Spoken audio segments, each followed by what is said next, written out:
now. Now let's Oh get back to wow. these Falcons. No, that's my guy. We talk trash all the time because he I hear always you. I hear calls us you. the Falcon. He calls us the Falcons in the chat. He always do that. So Yeah. that's our way of communicating. That's my guy. He good people.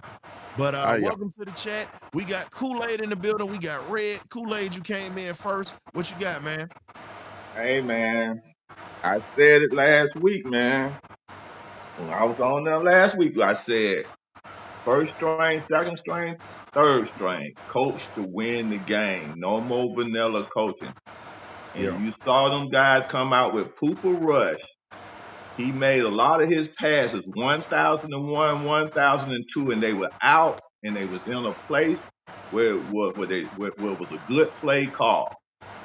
When he kept everybody, the coach called the plays, where he kept the defense off balance, calling it the run plays at the right time, and the passing plays at the right time. And you saw the defense also got out of that vanilla defense that they was doing, looking like a prevent the whole time, and looked like the coaches were calling plays to win the game. Look, Mm-hmm. when you come as a coach and you call plays to win the game, you put it into your players to have the same mindset. You don't see, cause some players ain't stupid. They know when you want to call a stupid play and then Yeah. give them an opportunity to be successful. Right. That's what I like today. When I said my eyes are always on the coach, and I ain't got much confidence in the coach until they call the plays to win. Now I ain't, and I saw today that the coach wasn't as good, or the coach good was not as good as the coach for Broncos, because he always come to kick our butt. He don't care if he playing with the third string. That Yeah. coach over there, the ex-coach of New Orleans, gonna go always coach to whoop the Falcon butt, Yeah. regardless. He Sean gonna Payton. coach the game to win. Sean Mm-hmm. Payton, 90% of the time, Sean Payton don't like to lose, and so large percent of the time he gonna coach to win. I don't care what he coaching high school football. He gonna Right. coach to win. And the day I hope they heard me calling them out. Look, come coach the first string to win, second Mm. string to win, third string to win. Yeah. And when we come back and we play our start, and I hear them. Now I'm gonna say this about Strand. When I was looking at, I saw y'all were probably looking at the game too. They was comparing Strand and showing a lot of Matty Ice, Mm-hmm. videos comparing him to Strand.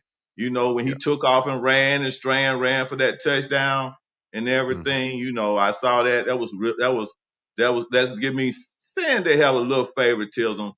But as for the ownership, as for the management and Matt Ryan, they got a small dilemma with the quarterback situation, Yeah, for man. sure. What gonna have to happen is that each and every last one of these quarterbacks gonna have to earn their spot on the team. Now I see a little favoritism. Mm-hmm. I'm a little favoritism. They like Cooper Rush as the vet, as the backup. But at the same time, they trying their best to give Strand to take that from him. Yeah. Now it's gonna come down to Tua, cause Tua gonna start. Yeah. He gonna start at Yeah. quarterback regardless. Hey, It was hard. you So didn't get the memo just now, did you? what is that? You didn't get the memo, did you, just now? What I was the got memo? breaking news. See, it's in the chat, but see, I was gonna wait till you finish, but I can't let you But do that now. Breaking news: Michael Penix Jr. has just been cleared Yeah. for Yeah. 11 on 11s. So now, guess okay, what?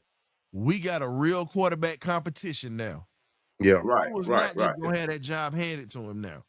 Yeah. right, right. So So at this so point, so we already know. We already know Strand ain't starting, but I believe this is Strand gonna get that number 3 spot. That's pretty much gonna be Yeah. his. Yeah. For sure. So we already know that he's gonna get that. But now you got the competition between the two guys that it was supposed to be between now. Right. I already explained to everybody, I'm not a Tua fan. Never Yeah. have, never will be. And at the end of the day, I've said it many a days. Hey man, at this point, Mike, do what you got to do now. You've been cleared. so Mentally, you got Mm-hmm. to get right. Do what you got to do, because the last thing we need is anybody coming out here bobbling the snap on the road in a Right. hostile environment in Pittsburgh. So at this point, Right. if Tua gets the job, it's because he beat out Penix for that job. But if My, Penix gets the job, it's because he beat out Tua. So at this point, let the games begin, fellas. so I have a question. I got a question. So y'all been out to the training camp. So either though with Tua being injured, has he been doing a lot of the practicing in the camp? Tua Have he has been doing? been. I'm not Tua, but Penix. So what Oh, Penix been Penix, no, He's doing? been doing the Penix 7. He's been taking over. doing the 7-on-7. He been doing the 7-on-7. Yeah, he's been doing the 7-on-7 where there's no defensive presence. It's just players running out for passes. Just Running players back just running out running for passes. out and just Yeah, running out for he's passes. just doing the 7s. Okay. Yeah.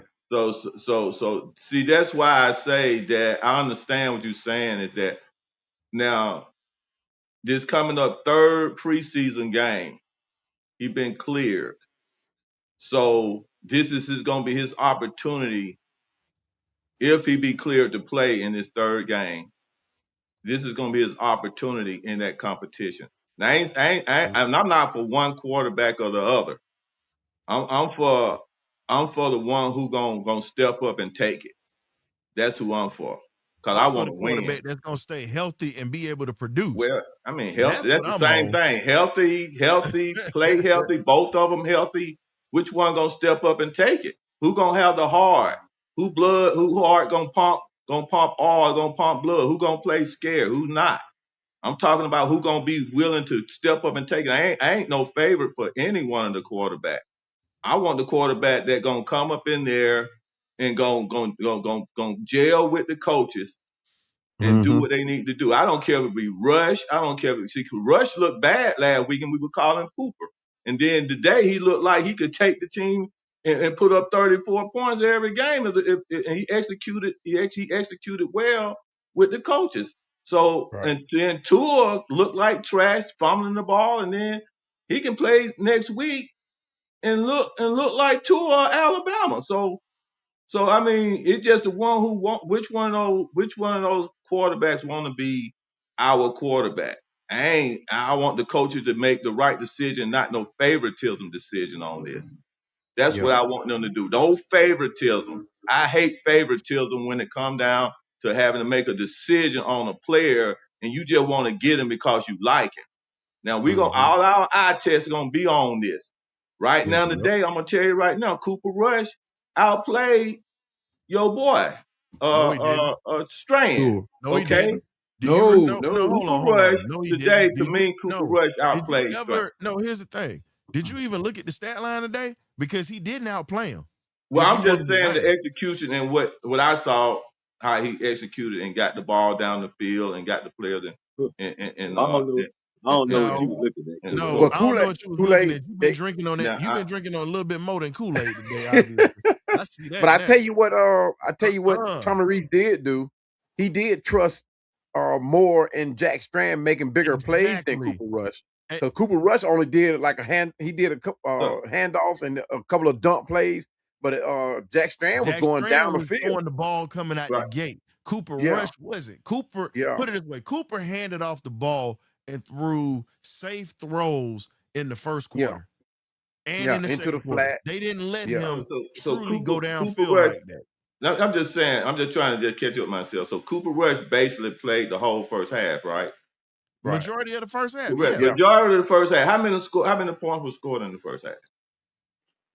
5. Yeah, but that wasn't under. That wasn't on him though. Even with that, under Jack Strand, we scored the more points. I got you right here. You got 2. Yeah, go ahead. Cooper Rush only threw for 1 touchdown. That was it. Okay, he only threw for 1 touchdown. Yeah, correct. I think it was 2 field goals or 1 field goal. It was 2 field goals. Right? Correct. So it was 2 field goals in this game. So how many points we scored in the first half? How many points we scored in the first half? 24. We scored 24 in the first half and 10 in the second half. So we got 1 touchdown to Cooper Rush, 2 field goals, right? And a run for a touchdown, correct? So I'm gonna go ahead and kill Cooper Rush didn't score the touchdown. I'm gonna pull up the numbers because see, We don't do that in here. We don't go off of feelings. I'm just saying. I'm just looking at points. That's all. No, I got you. You looking at points. I'm looking at the overall body of work, because if you looked at it, let's pull up the team. This is the team stats. I'm going to go ahead and pull up the box score so you can actually see who did what. Because last time I checked, Cooper Rush went 10 out of 11. Jack Strand went 12 out of 17. 212 yards, averaging 12.5 yards a pass, 1 touchdown, no turnovers. Both guys were sacked once. Cooper Rush went 10 out of 11 for 86 yards, averaging 7 yards a pass. Think about that. Think about that, Kool-Aid. 7 yards a pass. They were being conservative with him. They didn't let him cut it loose. Strand was cutting it loose. Think about that. Strand was cutting it loose. I understand what you're saying. The execution of the game was to win. Yeah. But now the 24 points is what won it. Was the win. But you just said a second ago that Cooper Rush outplayed Strand, which was BS. Well, and I got to hit you with the BS meter. Well, I understand what you're saying. I get what you're saying when you're talking about as for stats and numbers. Put it this way. Even if you go, but I didn't get 24 points out of Strand second half. And you do, but realize if you some of that came on the ground, right? Majority of those points came on the ground in the first half. Had nothing to do with Cooper Rush. Okay. Just saying. I can't let you. Okay, I mean, we're gonna go with stats. Then Strand outplayed Cooper Rush by stats. So Goodson was not everything. I just like the way the execution went down the field and up and down the field, because the coaches used what they was taking what the defense was giving them, and they executed it very well to get 24 points on the board. That's all I'm doing. The reason why we were that's all the point I'm making. I'm not going. Like I say, I'm not a favoritism about no Strand or no Cooper Rush. That's all I'm just saying. Kool-Aid, I'm not saying that you're on the favoritism side, but this is all I'm saying. If we're going to have that discussion, we got to have context with that discussion. And the context is this. Tyler Goodson carried the ball 6 times with 59 yards and averaged almost 10 yards a carry, 9.8 yards with 1 touchdown. And that was with Cooper Rush on the field. Nathan Carter scored with Cooper Rush on the field. On the ground, he had 17 carries for 42 yards. He barely could even get out of the backfield. 2.5 yards a carry. He got his because they were inside the red zone. Just to be honest, Cash Jones had 7 carries for 41 yards and averaged almost 6 yards a carry in the game. And then you had the long run from Jack Strand, which put up a touchdown in the second half. So, and Cash also caught a touchdown in the second half. I'm sorry, in the second quarter too. I mean, second half too. So when you look at it, a lot of the guys that scored were on the ground. Just saying. Cooper Rush's touchdown came to Cash Jones with a swing route, a conservative play. So I can't sit there and I can't just say that he outplayed him, because I didn't get to see him make those hard throws across the field, having to make those throws along the sidelines where he had to beat these safeties and everything. Strand had to do that today. They kept it conservative for Cooper so he didn't turn it over. But that part. We get to that, Red, I'm gonna get to you. Okay, but no problem. 10 for 11 and whatever. That's good. I got you. No, it's no problem. I'm just saying we got to make sure, because there's some people that couldn't even see the game today too. So we got to make sure that we let folks know what exactly happened. But hey, we getting ready to pay some bills real quick. We're going to come right back. The link is in the chat. Y'all still come back in here. We definitely want to hear from you guys. So sit back, relax. We got you covered.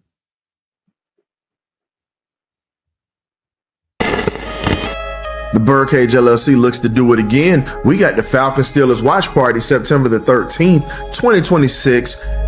What location do you say? At Dave & Buster's in Marietta, Georgia. Now hand me about 4 or 5 little biscuits. I sure am hungry.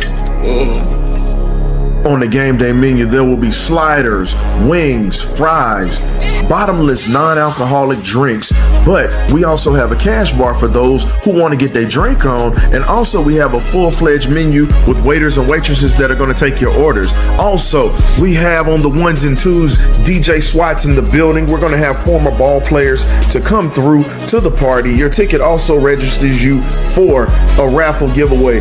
Hey, we got to hit this thing hard like we hit the Saints. Make sure you get your tickets. You don't want to miss. You know how we get down. You either get right or you get left. Go. Welcome back, ladies and gentlemen. As the commercial said, hey, party's going to be happening September the 13th for the first game of the season. If you haven't gotten your tickets, get your tickets now. We're actually starting to kind of run out of tickets right now. So, hey, if you plan on coming, go ahead, make that reservation and get your ticket now. Because when tickets are sold out, it's gonna be out. We got a lot that's gonna be coming through, raffle giveaways, former players coming through, NFL players coming through, as well as got a DJ, photographer. We got a few things that we're gonna be doing. So again, we out here, we're gonna get to it in the city out in Marietta. Y'all tap in with us. Now let's get back to this football real quick. So, Red, what was your observation today, my guy? Well, my observation was it was a lot better than what I saw last week. Absolutely. What I saw last week was some pure garbage. At least this week, it didn't freaking stink. So, but I mean, I like what I saw, man. We played some good football this week. Offense look consistent. The defense looked pretty solid. Jack Strand played impressive. The running backs, the non-starters played pretty decent. Like I say, all the subs and the scrubs, man, they really showed out today. So it looks like they're gonna have some make some hard decisions for the coaches coming up, man, because these guys really played like they won the job. A lot of these guys played like they won the job this week. I like the coaching. The coaching definitely did better this week because even this week, even though we looked bad during the scrimmages this week, they still was out there coaching, and man, you can see the way they put it on the field today. Man, what they put on tape this week, man, this is a whole 180 than what I saw last week. So, like I say, for sure. good job, fellas. Sure. Very impressive by Jack Strand, the way he was, like I say, pushing the ball down the field, his accuracy, his playmaking.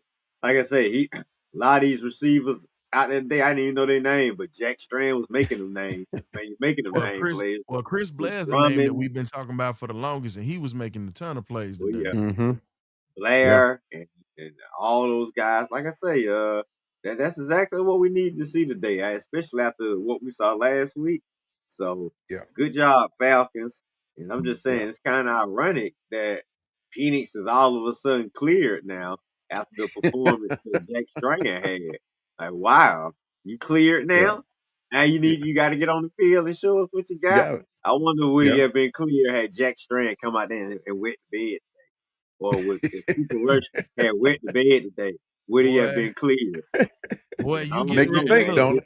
Look, you getting ready to start a whole mutiny on this show by saying that, Red. In the NFL. Hey, Kool-Aid. Hey, Kool-Aid, you know what? At least with you going at it with me today, it ain't that bad. This joker right here, this fool at the bottom below me right now about to start a whole mutiny on this show making that comment. Hey, if y'all got any anger towards anybody, hey, y'all tap into the Rev and Red show. That's where you pointed towards. This is my guy Red. He got his other show. He tapping in with us. He has nothing to do with us like that. Oh no. last week, we didn't even know. We were talking about we don't have no dates, no nothing. Doctor's appointment. What? Man, please, we don't know where that man going to the doctor again. Man, go out here and look like a solid quarterback. Oh yeah, he cleared, y'all. Oh man, he gonna be back on the practice field next week. No, it's time to see Phoenix. Like, dude, you could have told us this last week. What was you waiting on? Your show a plug. I need you to tell them what time they can find you. I just gave your show a free plug. Saturday at 10:30 a.m. Okay. We'll be back soon. You want to come on and question what I said? Man. Feel free. but I don't think this is coincidence. And I know if these quarterbacks had went to bed today, this guy would have been saying, "Man, I'm gonna keep chilling and keep resting and keep dancing at my wedding reception and doing everything but playing 11 on 11." So look, Hey, it do Fat make you David. wonder though, doesn't it? Hey, Fat David, this dude, just how I we mean, go. it's Look, like literally before we even got on, we just came on, and this dude Yeah. said he cleared, Red. cleared Hey, like that. Hey, you know it what? wasn't Fat like David. it wasn't like they waited until tomorrow to do it. No, They they did made it the right after announcement the during the game. game. Well, they could. Why they didn't do it before the game? Why they didn't tell us before the game? Why they Yeah. had to wait for Yeah. this man to go out here and Hey, look like a starting quarterback? Yeah. Oh man, my job in jeopardy now. I better get back Yeah. out on that field. hey, Red. Hey, Red, you know what? You gonna have people telling you this. I got all the receipts. Got them all. You gonna have Hey, people but keep it's receipts like I on you, was bro. saying on it's like I Hey, was saying come on on somebody back else's out there, podcast Penny. too. Because hey, Yeah. if Jack Strand not play you now you ain't got no excuses. Because like you just Yeah. said, you're clear. Yeah. Yeah. But see what people are missing too. Even if we release Tua, we ain't losing nothing. We losing Nope. $1.3 million or $1.7 million. That's it.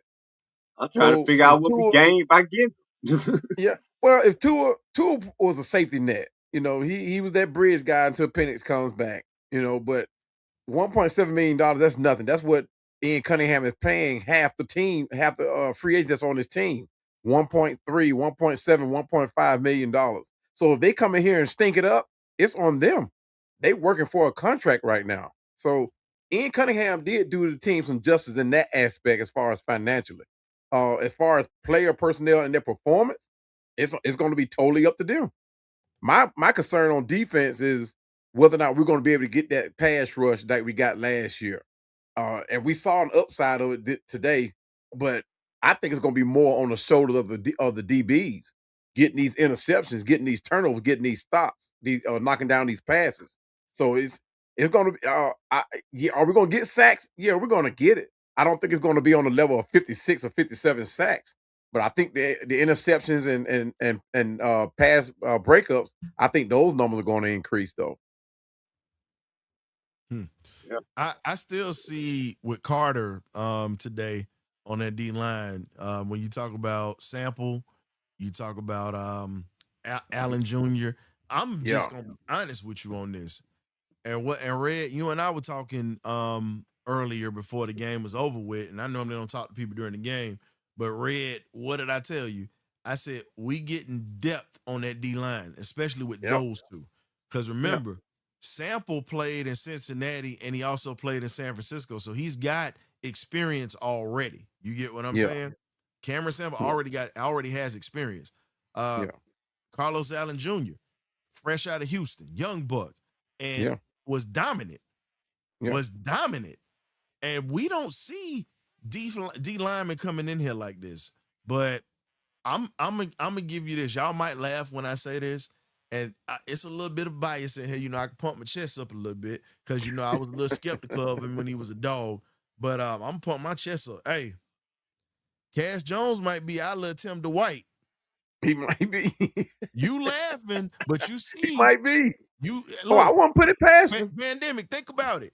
That's 4.3 speed on that boy. Let's Yeah. get this straight. He ran a 4.3 at his combine. Yeah. They switched him to wide receiver, and he was a running back at Georgia and was a third down back that sat behind James Cook.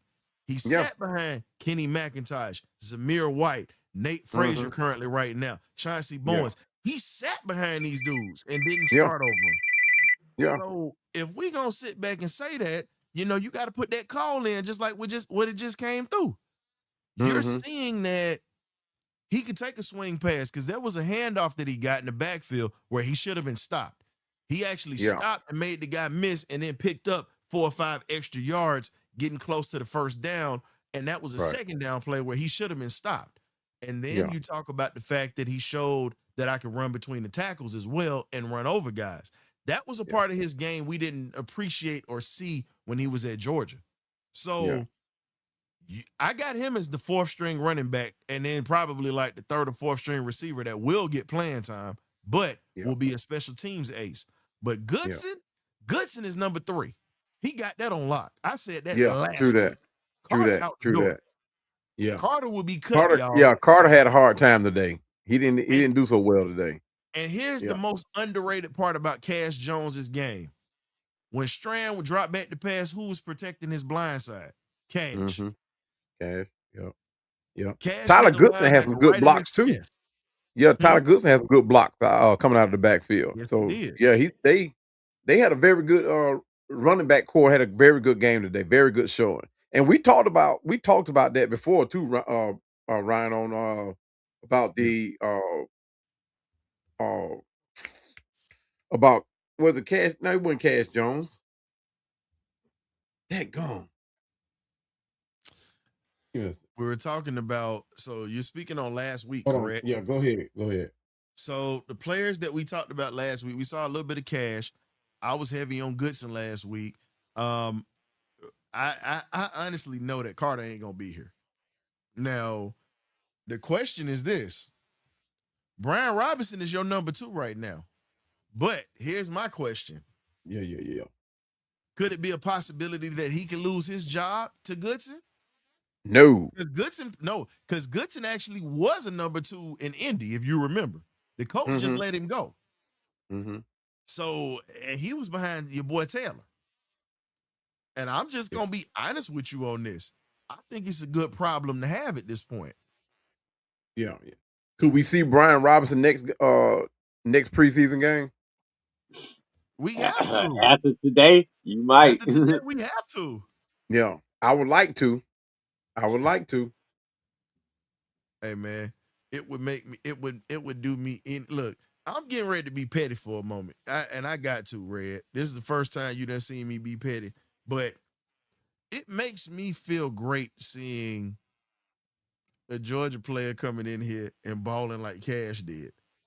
I already know he ain't starting over him, but it would have me dying laughing if Tyler Goodson ended up taking the number 2 spot over your boy Brian Robinson. That would have me dying laughing, to be honest. I don't think it's gonna happen. I never think Sha Robinson coming in anyway. You know, I still miss Tyler, but when I see what Cash can do, I'd rather have him at number 2 guy. Well, no, I'd rather have Goodson and Cash at the number 2, platoon and number 2 but guy. here's the thing. I just like to ruffle Alabama fans when I say stuff, talk bad. The only thing that we got out of Alabama that was worth a damn was Julio. That's great. Well, Cash Jones. Well, Cash Jones and look, DeMarco Hellams is injury prone. Calvin Ridley went away for gambling. Like, let's be honest. Outside of Julio, who else have we taken out of Alabama that's actually been on point? Now we know Roddy was UAB, another school in Alabama. One thing Bama can produce in that state is wide receivers. That I'll never deny, and that's been going on since Kool-Aid and Pandemic was young. They've been well, that wasn't that long ago. Yeah. Wait a minute. If you look, you lived as a teenager through the 80s. I was a baby in the 80s. That's why I'm saying that. I ain't gonna give away your age like that. Hey man, I'm proud to be my age, man. Look, I'm proud. He give me 56 more years, man. I'm gonna love it. I'm telling you. There are a lot of people that ain't got to see 56. There ain't a lot of people got to see 36 talking about 56. Yeah. So I'm good. And see, look, I'll be 40. Look, I'll be 40 in January. But I like I said, it's a lot of cats my age that don't even get to see 39. So you know what I'm talking about? I joke, but I hope that I can get to my 50s. You get what I'm saying? Yeah, exactly. Shoot, exactly. I hope. Hey, that's why. Now you see why I be sitting here talking about championship. I don't talk about nothing but championship now, bro. I only got about. Oh, really? I should have been talking like that. I'm throwing. When you get down on 60 and 70 years old, start talking championship. You gonna do it in the 20s and 30s, like me. Kool-Aid.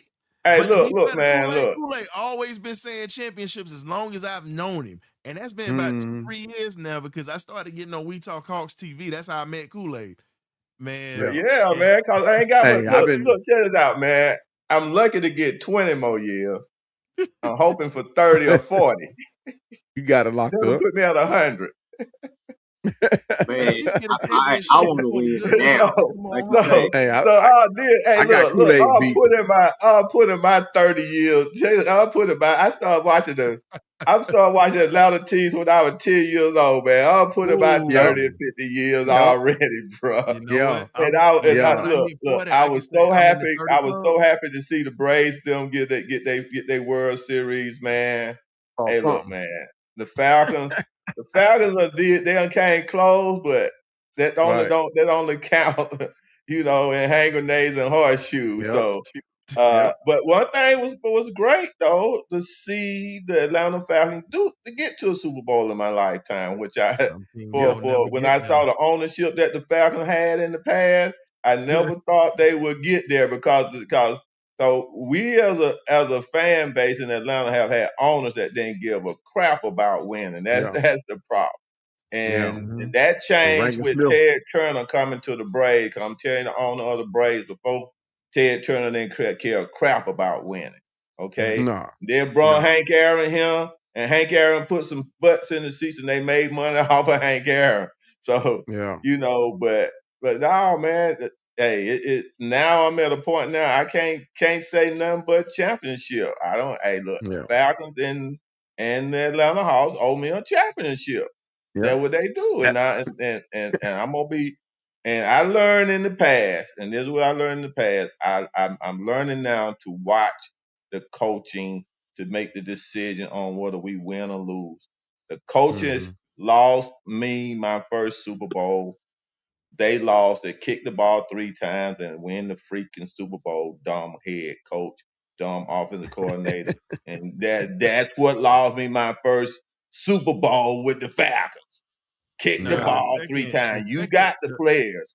And I now the seen first, dumb no, coaching with some of the best players in football and sit there and just piss off just drive my Lamborghini and Kool-Aid, my Michael Vicks all into the but done ditch. Kool-Aid. But the person who pissed away the first Super Bowl was Dan Reeves, because we had Terrence Mathis on our show when we first started, and he talked about how he changed the game plan. And I'm gonna give you this. So think Yeah. about this. Dan Reeves lost 3 Super Bowls with the Broncos and 1 with the Falcons. Mhm. 4 Super Bowls in his time. My Yeah. godfather, Georgia Bulldog legend Clarence K, who actually started tight end U way before Brock Bowers. Let me make sure I put that out there. He played for Dan Reeves in Denver. And he said Dan would never yell, raise his voice, but he said Dan was always changing stuff and Mhm. never stuck with what worked. And that's the reason why they lost their 3 Super Bowls that they played in. And Yeah. truthfully, if Dan would have, I'll be honest with you, if Dan would have won his Super Bowls in Denver, we wouldn't even be saying Mike Shanahan, because guess who was his OC? Mike Shanahan. Yep. Mike That was his Shanahan. OC Yep. at that time. And people don't really realize that, but the man who beat us in the Super Bowl was the OC on that team. And he figured it out, and he understood how to Yeah. beat Dan Reeves. And that is the Yeah. reason why we got beat down in that first one in 98. And then Yeah. 2016, like everybody always want to blame the offense. Look, I'm tired of y'all doing that. Look, blame the defense. Had one of the worst defenses the whole year. In the one game they decided to play at first in the first half, they didn't keep it up in the second half because of the fact that Dan Quinn did not rotate and they stopped blitzing. That is why we lost.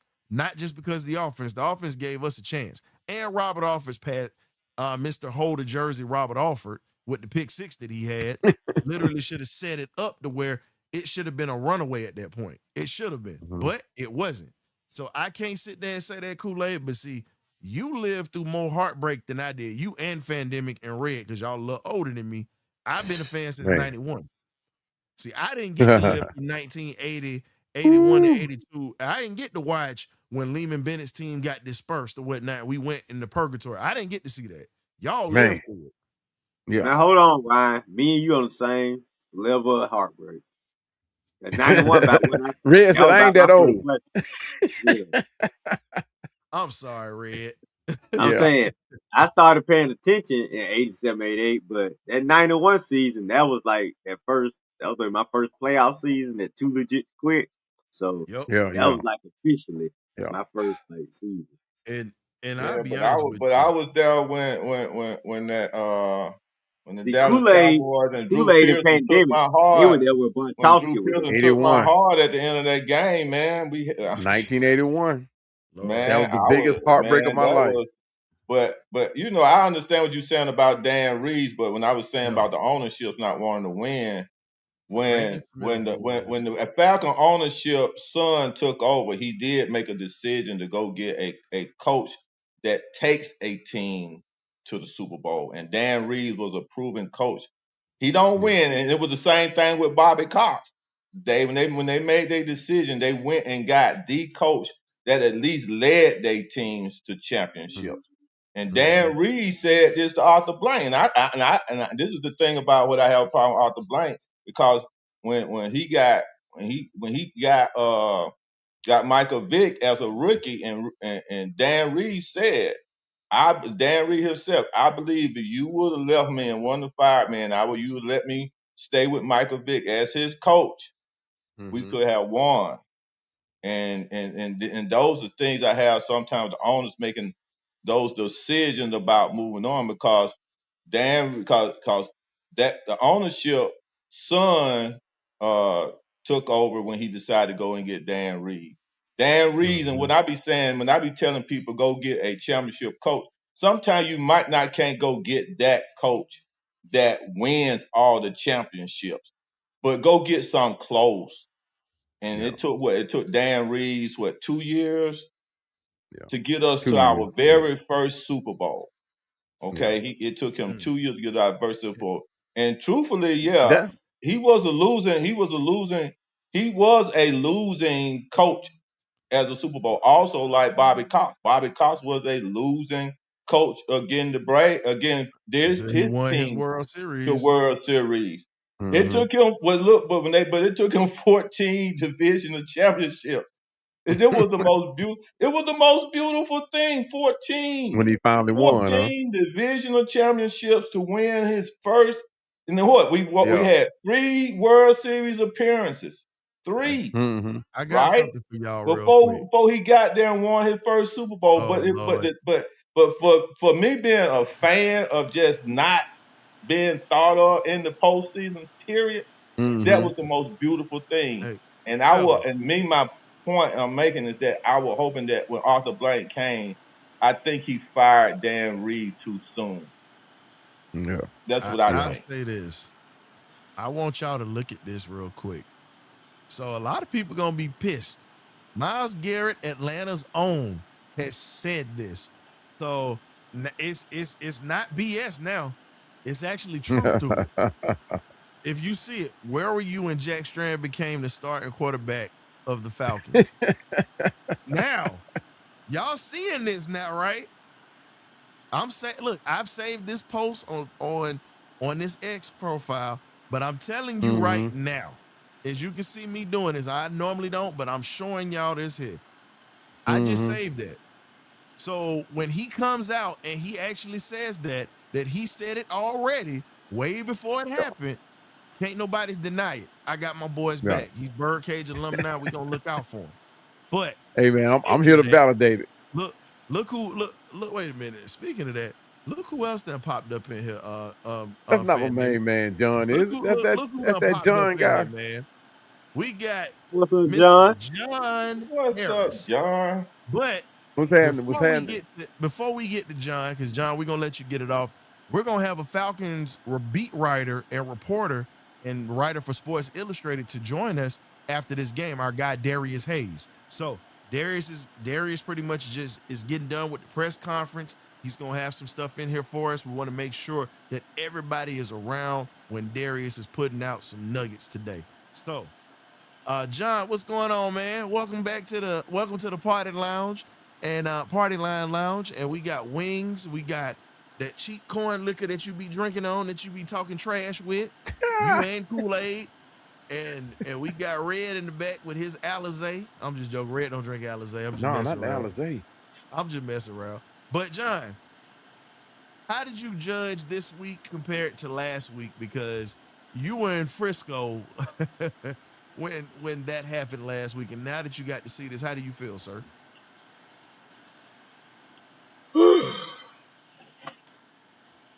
You know, the Falcons are just like that nursery rhyme long time ago about the girl with the curl. When she was good, she was very, very good. But when she was bad, she was horrid. And last week, I didn't get a chance to see the game live or anything because, of course, they were showing the San Francisco preseason game out there. But man, my phone just jumped off of the nightstand and started walking in the hotel room by itself. I had to call the exorcist because I didn't know what the hell was going on. People were hitting me up talking about, man, we look horrible. Good grief, what happened? Then I saw the score. And all this past week, it's been Tua. Tua looks bad. Uh, I'm looking at excerpts where the offensive line was just like the turnstile at Greenbrier Theater. You don't have to pay nothing. You ain't got to pay shit. You know. But today, man, that was a total 180, like Red said. That was a total 180 from what it was that I heard about last week because I didn't even want to watch the game after the game last week. And it was a total 180 from what it was that took place last week. Now, thing about that, you know, I'm reminded of something of what a coach said a long time ago. Ain't nothing like a foot in the rear end to get you motivated and get you straight because I know in my heart of hearts it was plenty of cussing, fussing, low rating, scraping paint off the fender kind of cussing that went on about what happened last week. And some people got hooked up in the collar last week. I know it happened. Yeah. Because that's how I mean, when you put a performance like that on the field, whether you're going to start, whether you're going to back up, whether you're going to go to another team, those coaches sitting up there looking at what it was that you did. And man, I know they told him, boy, you ain't going to be around here, but do you want anybody to see this? Right. You want anybody to see this on tape? You think anybody going to pick you up? I mean, my doggone inner Keith Armstrong came out. You ain't good enough to be a a-hole. I mean, all of my Keith Armstrong came out. You know, you got a gold jacket. Man. And they really responded. They really responded. And but here's the thing though, John. A lot of people laughed and a lot of people, you know, because here's the thing I'll say. Most people like people that take traditional routes to get to the NFL or any professional sports team. Most people don't like the fact that some guys got to take the long way to get to their destination, and they try to make it seem like they can't play. We're seeing that with Jack Strand right now. Remember I told you, John, about him, and you said, I got to wait. Now, I don't put too much stock into the preseason. Let me make sure I put that out there. I got to see him play when he's playing against starters. That's when I'm really going to be able to make that assessment. But he looks Well, hold up, Ryan. Hold on, Ryan. What? I don't mean to cut you off, but hold on. I got to stop you right there. Now, we don't had a lot of people come in here, and you've been on the back end of that too. Yeah. You know, they dogged this man out like he can't even hold a football. Now, I know you and I have been on the same page about Jack Strand. Yep. Right. But there are a lot of people here, content creators that alike, that said that because he hasn't played against elite talent, that he does not deserve to be on this field. And I now, no matter the reason I'm saying that's part of that long road you're talking about. And you see why I said that, right? Yeah. So now you seeing I today that verbiage for a reason, because if he gets the job, it's not because of favoritism. It's because he earned it. He earned that thing. Yeah. And look, let's get this on out there.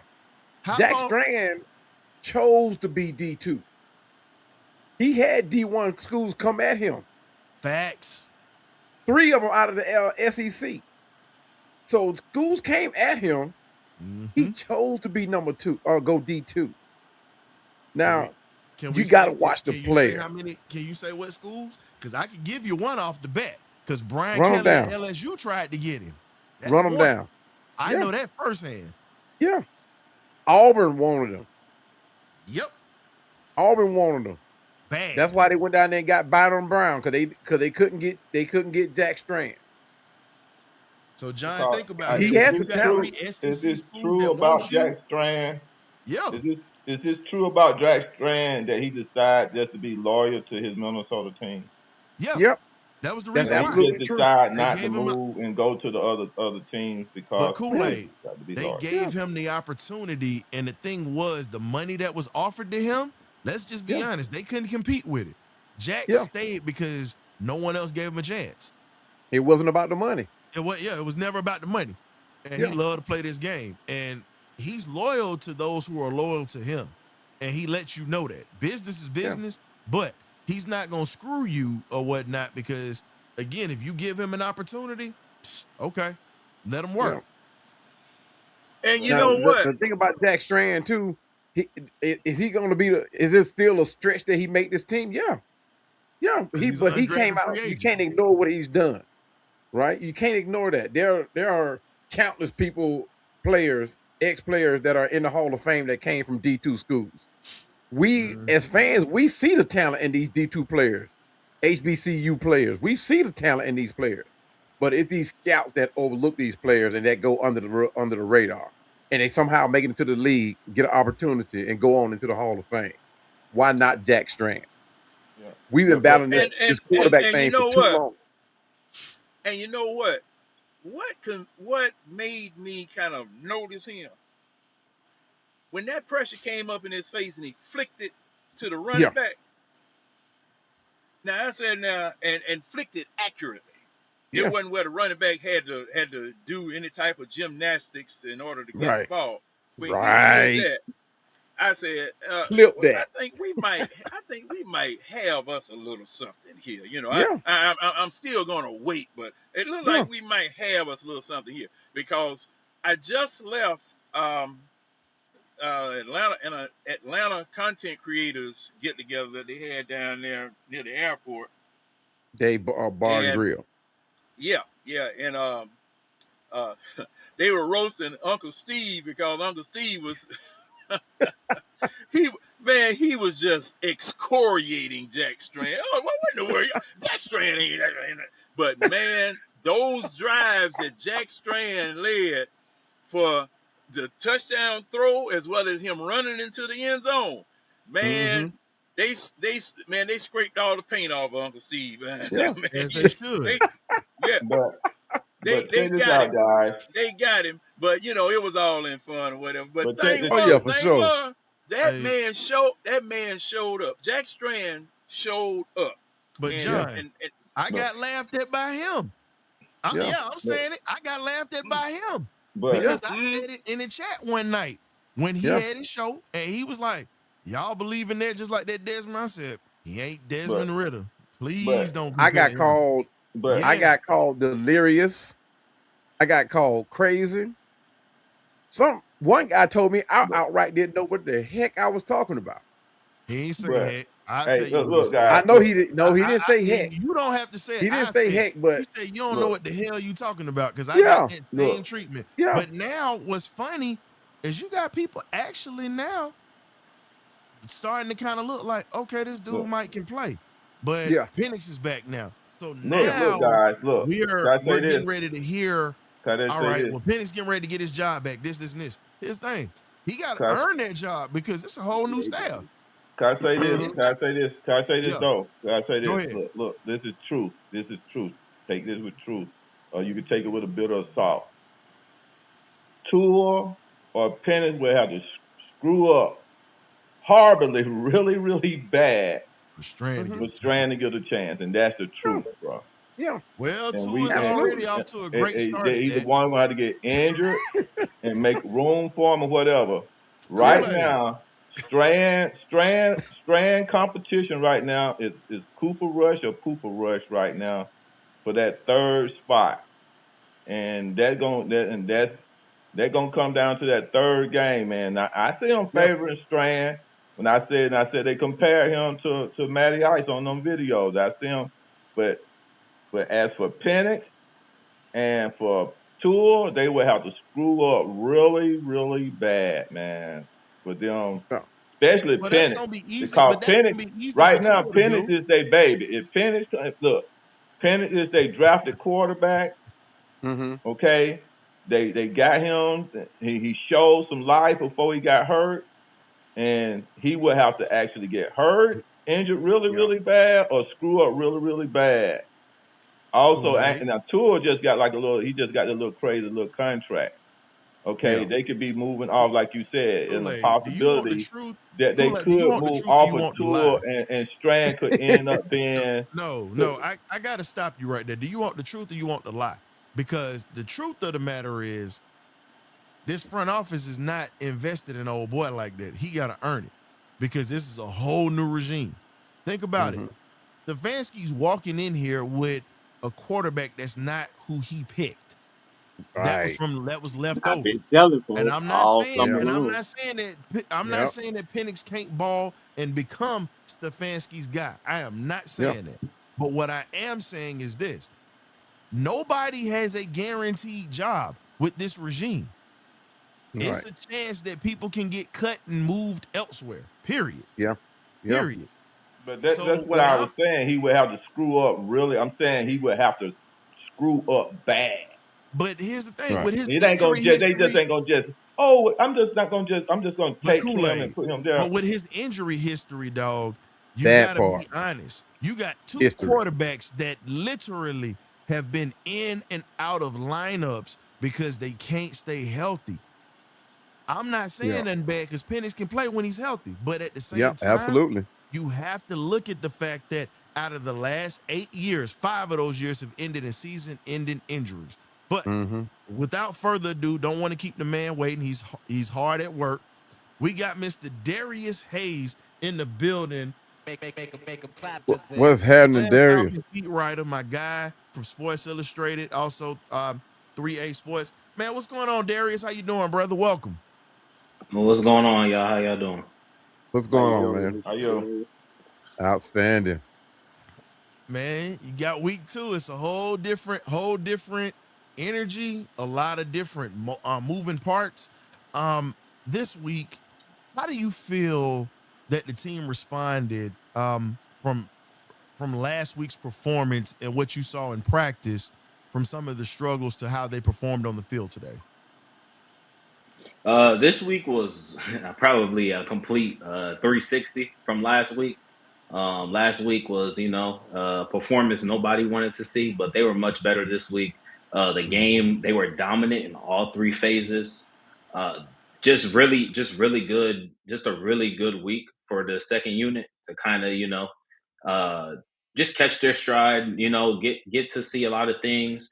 A lot of guys, answered some questions today that, a lot of the fan base had last week. So, really good game overall. A lot of positives to take away. Not many negatives, but a lot of big news as well. So, a lot of good. Okay. During the practices this week, because we're gonna get it, everybody want to hear about the MPJ news, but we'll get into that. But during the practices this week, what was the competition level like, and what stood out to you from what you saw and what you've been reporting or whatnot online on how these guys were trying to really compete, and pretty much people's jobs on the line at this point? How do you feel the cuts are going to come down, and how are they looking at players at this point that competed? I think during joint practice, you've seen a lot of. I'd say it was a mix of good and bad. I think a lot of key guys stood out. Specifically, Kendall Daniels, Harold Perkins Jr., Keyshawn Banks, players like that. They stood out on defense. The Colts really didn't have a run game that they could establish against the Falcons defense this week. And then it translated into the game today that we saw. I mean, the Colts really didn't have a run game at all. Secondary wise, a lot of good key players for that. But joint practices, the offense was mainly the questions and concerns from joint practice, specifically the starters. Tua not playing well, just guys kind of all over the place. But I think going into today's game, it was a little bit different because the offense that we saw from joint practice was not the same offense we saw today. Out of all of their drives from today, they punted twice. So just a really big difference from last week into this week, and just something that'll make you feel better. Yeah. But I got a question for you. 34-6. That's a huge statement, right? That regardless whether or not it's preseason. And for the Falcons, it has been the largest deficit as far as touchdown and score-wise for the Falcons, right? We haven't seen that since 2012. But was that your biggest takeaway? Was the offense, the defense, or was it kind of like a balanced thing? Or was it just like for me, it was Tommy Rees. It was play calling, I think. But for you, what was the biggest takeaway coming away from this win? I would say the biggest takeaway for me was kind of just how the offense was able to score points. Like I said, there were two drives where they didn't two drives where they punted the ball. And they were just able to move the ball effectively on offense, specifically the running backs. Tyler Goodson probably has slotted himself in the number 3 running back role. However, Cass Jones also second half kind of, fought back and gave himself had over 100 yards in scrimmage yards. So the offense was kind of the key, but also the defense was able to just stifle the Colts. They had 164 yards total. Just made them look really, really inefficient. A lot of key guys just making tackles, just hustle to the ball, more aggressiveness. Had a couple of plays today where you could just see the aggressiveness that you didn't see last week. Now, granted, it's the Colts. I understand it's not the same level of a team like the Broncos, but yeah, they were just able to. They made them look like an inferior team, and that's what we didn't see in joint practices. But yeah, the offense was clearly the key. I mean, a lot of guys, like you said, are fighting for spots. I'm sure we'll talk about them here in a second. But yeah, a lot of guys were fighting for stuff. So the way they were able to effectively run the ball today was probably one of the biggest key things that I got. Awesome. Appreciate it. And when you can't, and also you look at, like you said, the defense was stifling today, pretty much held to 6 points. The special teams today, everybody's talking about everything else, but nobody mentioned that. You got Nick Folk out here knocking down 50-yarders like with ease.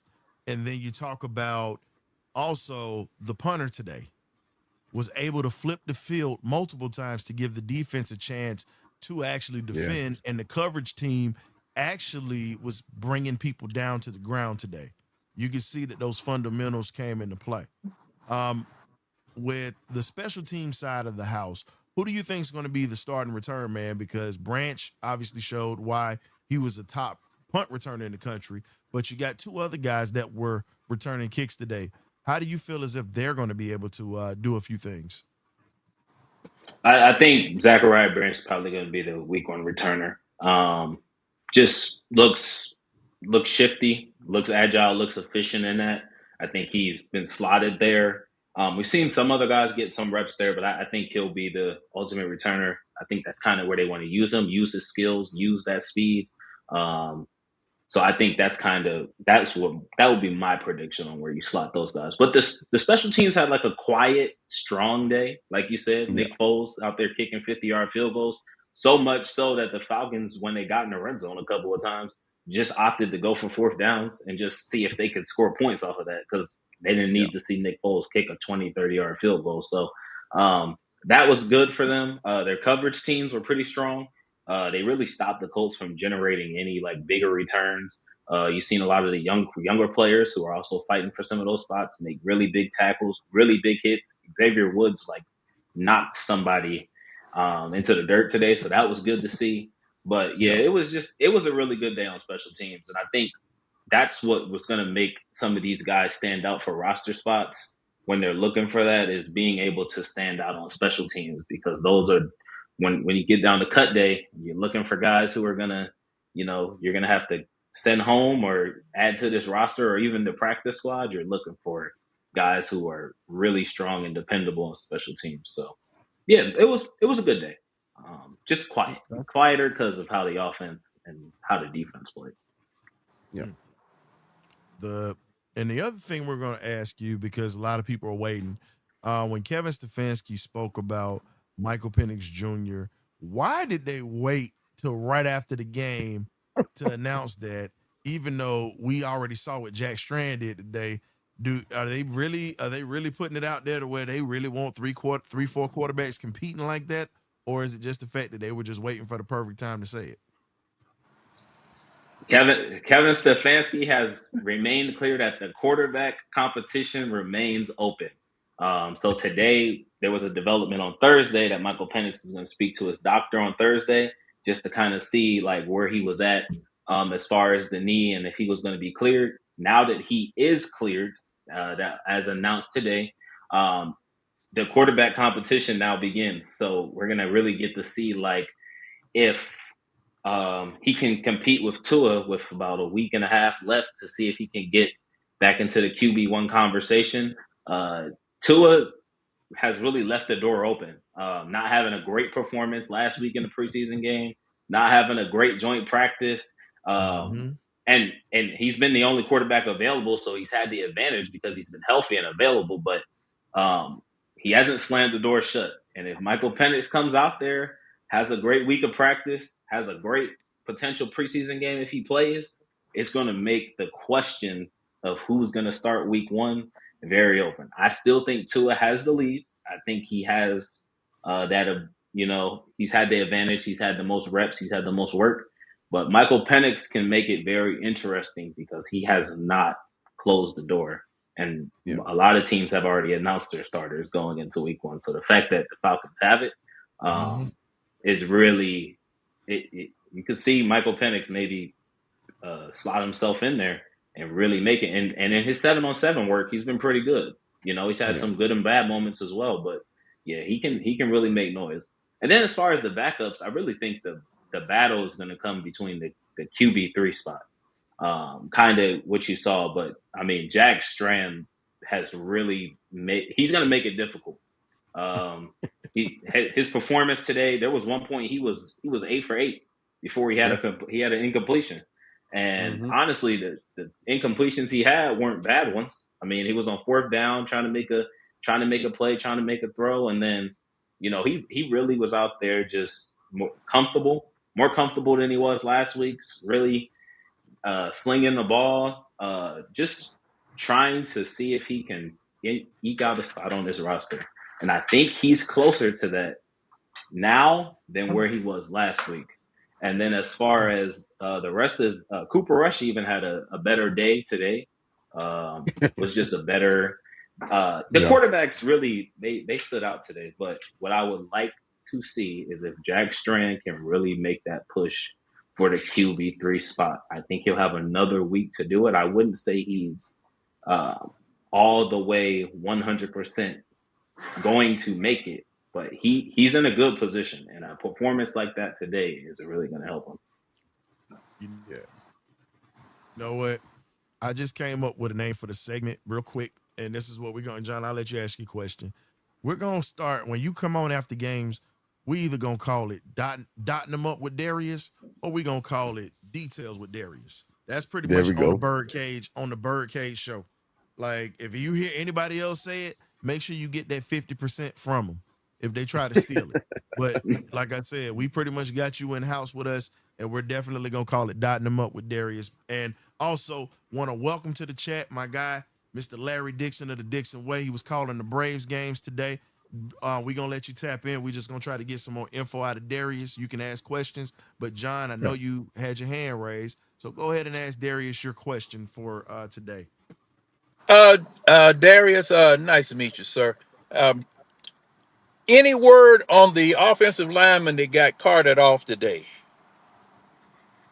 So no word as of yet. Dewberry went down. He got rolled up on in the game. Right. Went to the medical tent, left, came back, and then straight to the locker room.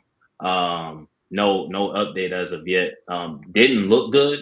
That's what I would say. But yeah, there's no update yet. But Okay. we'll try to keep you guys updated. Okay. Got one more good. Hope I think it's a good question. We still at the roster at what 93 players, 94 players to be exact. And we still got to make the roster cuts, right? So I want you to finish this sentence for me. The Atlanta Falcons still needs, and you can finish that for me. With the Atlanta Falcons still need to. The uncertainty probably is the defensive line, just kind of really figuring out what the rotation is now with Jalen Walker and James Pierce Jr. out. I think today we've had Keyshawn Banks and some of these guys. They were really stepping up. Even Cam Sample had a play right where he made a huge rush and then followed it up with a sack. So they're still trying to figure out that rotation of what that's going to look like, who's going to start. I thought Azeez Ojulari probably had the lead as far as the other side of that role, but he hasn't really stood out as much as I thought he would. And some of these other guys, they're stepping up, they're hungry, they're trying to make it. So just kind of that defensive line rotation is probably what I would say. And then of course it's the quarterbacks. What are you going to do? Are you going to keep all three? You're going to keep four? Who's going to start week one? You need to have a starting quarterback. Everything moves off of that. I think at this point it's safe to say it's Tua and Michael Penix to kind of determine. I would say I think by the end of the third preseason game, we'll probably have an idea of who's going to start.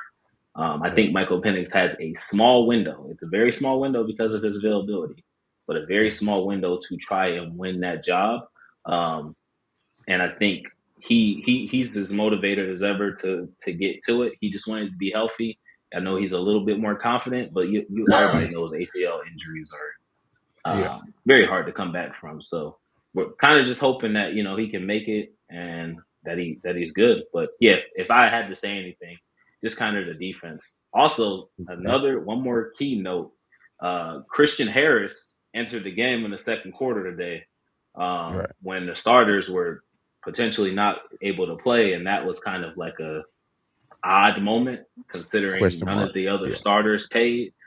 So is Kendall Daniels really pushing that much where Christian Harris might not play? That's another question that needs to be answered as well. So I think there's a few different questions that can need to be answered. But okay, go ahead, Kool-Aid. I appreciate that. My question, this is the last preseason game, right? We got this the last one. Yep. Next one, yeah.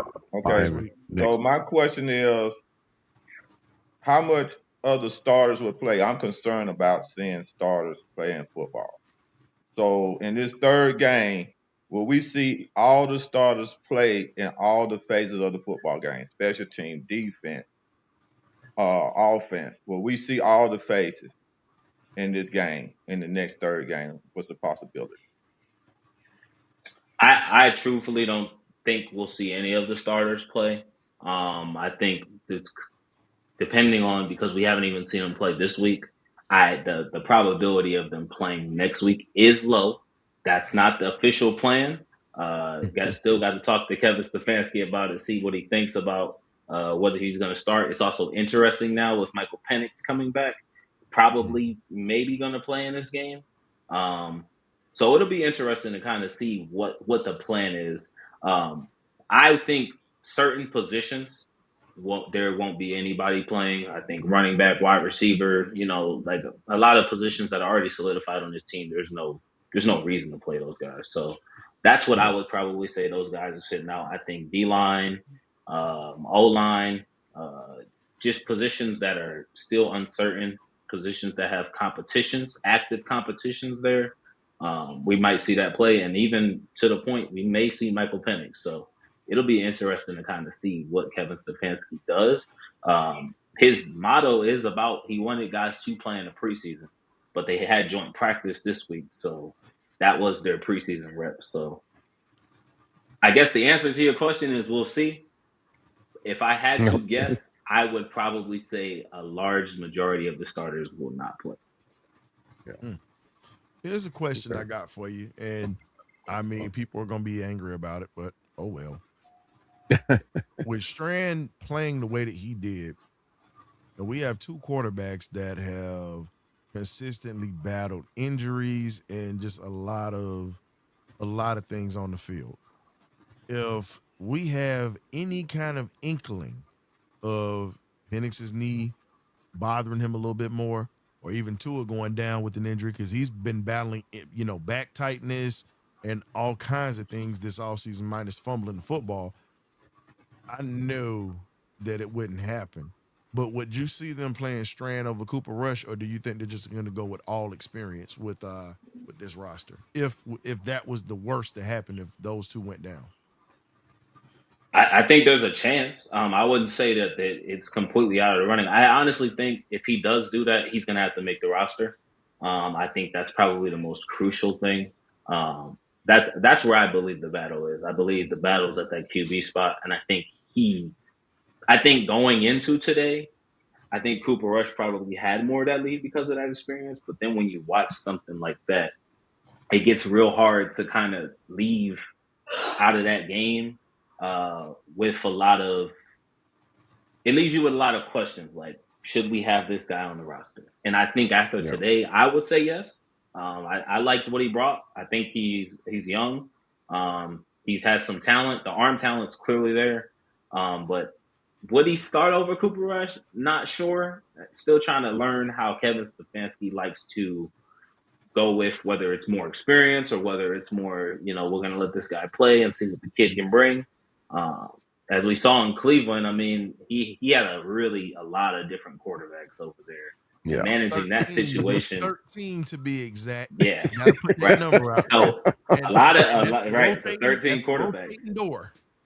Right. So it was a revolving door over there. And then you come over here where the quarterback situation is a little bit more clear, but it ain't that much more clear. So you kind of, I would say Strand has a chance. I think what I've watched in him, I've been impressed.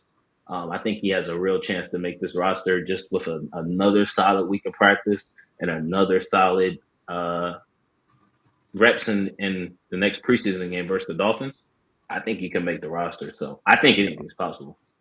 Okay. Yeah. I know you've been working hard today. I know you're ready to go get some vittles and kind of cool out or whatnot. We're not gonna take too much more of your time, man. We definitely appreciate you slide through. This is the Party Line Lounge. You came into benediction last week, so anytime you see the church with people sad, depressed as a background, that pretty much means it's been a bad day. But anytime a win happens, this is a place that I'd like for you to get used to coming into.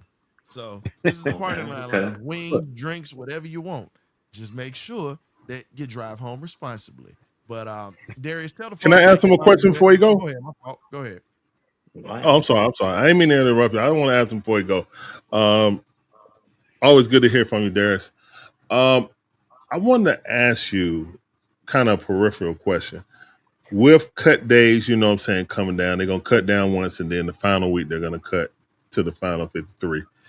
Do you think the new NCAA ruling, not NCAA, the judge ruling that guys can go back to college, do we have any guys that are eligible to go back?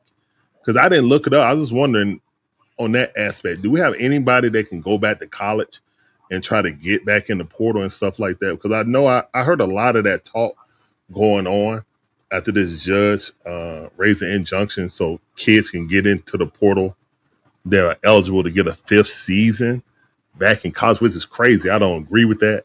But do we have anybody on the roster that's eligible to do that? If so, would it be in the positions like we need pass rush and stuff like that? You know what I'm saying? But is anybody on this roster that could get affected like that? Hey, I'm not going to go to free agency. I'm just going to go back to college. I would probably say no. The impact on that for these guys or no. I would largely say I don't think anybody on this roster is in that position. And I know with that ruling that just came down, a lot of the 5th years that were, I believe it got revoked. So then now a lot of the 5th year players, unless they already had a current case that was pending, that was the only way they could go and get their back. So if you didn't have that, And then there's the NFL has rules about players signing contracts and then returning. So could be. I would probably say no. I wouldn't lean on that unless there's a player who was already on the roster that would have had that, and I don't believe there is one right now. Okay, because I know they were just talking about how once they make cut downs, guys may go back, and get a NIL deal, which would be more than what he could get sitting on someone's practice squad. So that's all. Yeah, appreciate you. Oh, appreciate the follow also, sir. Oh yeah, no problem. Yep. And the thing is, Darius, I know you, like I said, I know you're getting ready to grab some food, enjoy yourself, enjoy the weekend. Let the folks know where they can find you and how to subscribe to your column so we can try to support you and continue to keep trying to help you become one of the top writers in the city, just like Miles Garrett and my guy Daniel Flick. We want you to be in amongst that class to where folks know who you are. We're gonna help you get there. So tell the folks where we can find you. You can follow me on Twitter at dhaysports37. That is my username. I will frequently update you guys with all updates, and then when I'm specifically at games, I will do live updates from the game as well. So you can follow me on there. You can also follow me on Falcons on SI Sports Illustrated page. I do articles on there as well, breakdowns, weekly breakdowns, press conferences, things like that. So that's the way you can follow me. And then I'll be at all the home games this year specifically. And then that's the way you can follow me. Definitely appreciate you, my guy. We look forward to seeing you possibly next week if you get that moment, because I know you have to do the press conferences and so many other things that you have. Yeah, we appreciate you busy. giving us at least a couple of minutes of your time, because again, you don't have to do this, but we definitely are going to try to help you get some more subscribers on the way, my guy. Definitely appreciate you. I appreciate y'all. Y'all have a good one. You too, buddy. Take it easy. Appreciate it. Good meeting you, brother. That was Mr. Darius Hayes of Sports Illustrated. He definitely is doing his thing. One of the best in the game, upcoming writers. He was working for the Tampa Bay Bucks last year, but now we've claimed him as one of our own. So hopefully he can remain with us, because he's definitely been putting in work and giving some great insight, man. So shout out to Darius. Larry, what's good, man? What's up, man? We take all wins. At least the Falcons won it in impressive fashion. I watched the first half before the Braves came on. What I was really impressed with was the offensive line work.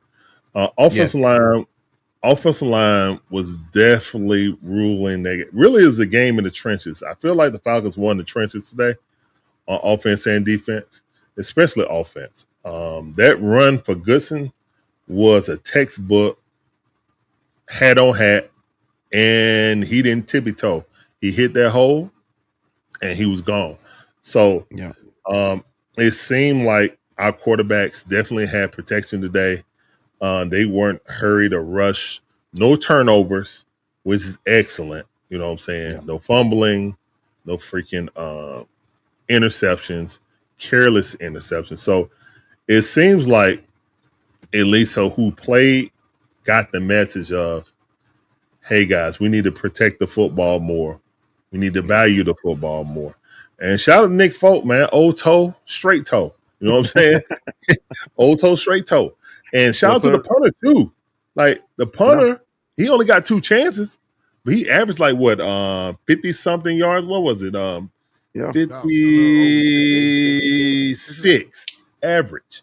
His longest was 58. So, yeah, I mean, put them right where they wanted to, in the 20. I mean, for me, special teams definitely get a gold star. I mean, much better than what we were dealing with before. But it's also special teams playing better also shows that we might have got a little bit better talent. That was kind of a telltale sign from last year, like I was saying, that when your special teams is horrible, it's not just the coach, it's also the talent you got on your team. The guys that's supposed to be the 3rd and 4th string, whatever to wherever. You know what I'm saying? Those guys suck. Plus the scheme suck. You're gonna suck on special teams, okay? So yeah, that I mean, good win is the second.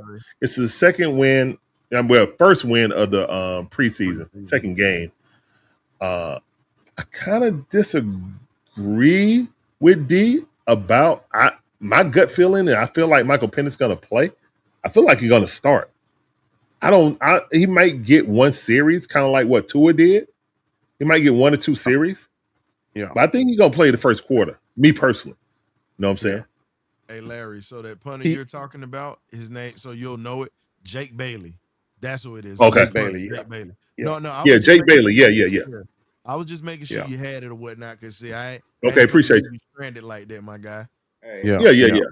What's up, Can I say this? Yeah. Special teams has lost us football games. Yep. Yes, it has. They have lost us a lot of football games. Yeah. And this time we got two people called. When you need to flip the field, you got to be able to flip the field and be able to land that ball. And when you need a field goal to win the game, a field goal to take the lead, to turn and to turn the the momentum of the game, you need that, man. And we got Nick Foles and this guy. It's gonna be important. Hey, we got to get it right. Zachariah got to. He got to run. He gonna be running punts and kickoffs, right? Is Zachariah gonna do both? Most likely just punts. Yeah, he's Zachariah gonna do punts. So who's doing our kickoffs? It's pretty much gonna either be Cash Jones, might be one of them. Goodson. His name Goodson might be back there. Yeah, and the wide receivers that we've been rotating, but we'll find out. But yeah. So Zachariah punts. Now this is the most important. Punts are very important. That is, how you make a decision on where you're going to field the ball or when you're going to let it go and catching it. That's very important. So Zachariah Branch got to come. He got to come ready, bro. Now, I like him. I heard of him, been watching for a long time. So I ain't saying I ain't got no confidence in what he can do. But he got to bring it, though. And I always look at my own punch. I always look at that guy that can make the right decision of fair catching or catching the ball and getting it up the field at the right time. And don't make a mistake of not letting that ball go over your head when you can catch it and they can keep him from down at the 2-yard line. I be watching the guys on that. Kool-Aid. That's important, man. So Kool-Aid, real quick before I get to the next point. Shout out to Playboy Trey. Trey of the Water Boys is in the chat. What's going on? What's happening, Trey? But here's the other thing. You got to remember this. Branch come from a football family. He come from great stock. I've been preaching this since he was at Georgia. And fans going to get tired of me saying it. His great uncle is Cliff Branch. If you don't know, look him up. Because before Cliff became a regular with the Raiders as just a receiver, hell, Cliff was a return man. He was a top return man at Colorado back in the day. So you know how old I am. You know I seen Cliff Branch. Yeah, you watched Cliff Branch. Exactly. And that's what I'm saying. Think about it, though. Kool-Aid, think about it. You saw how dangerous Cliff was on the outside. He had Freddie Biletnikoff originally on one side when he started off as a young pup, and Fred was hell himself. But if you look at it, Cliff is reincarnated in Zach Branch. It's literally, and everybody laughed at me when I said it, and they were like, oh, man, you trying to compare? I'm like, no. Cliff trained him and his brother Zion, who's still at Georgia right now. Period. So when you look at what he brings to the table, being able to have big playability, Cliff Branch's nickname was the money man. He came through in the clutch. Art Shell said it like this. He said, you got your last $2 in your back pocket. He said, put it on Cliff. He gonna come through for you. He was that type of player. $2. Branch is the same, Zachariah is the same type of player where you can count on him in a tough situation. And now that he's in an offense to where they're going to use all of his capabilities and not just use him as a screen merchant the whole time, it's really going to show. So Branch and Cash Jones, I feel like, are going to be the two Swiss Army knives in being able to hurt you with speed and on offense outside of what we have. Those are going to be those wild cards. And then you throw Goodson in there. He's going to be another one. So I want to ask you this real quick, but you know what? Before I ask this question, I'm going a little long. We going a little long today, and I'm okay with that because it's a win. So I want people to feel good about it. We normally don't go for 2 hours, but hey, man, whatever. We gonna go a little long today. But hey, y'all sit back, relax. We got something for you. Tap in real quick if you have it. The Birdcage LLC looks to do it again. We got the Falcons Steelers watch party September the 13th, 2026. What location do you say? At Dave & Buster's in Marietta, Georgia. Now hand me about 4 or 5 little biscuits. I sure am hungry.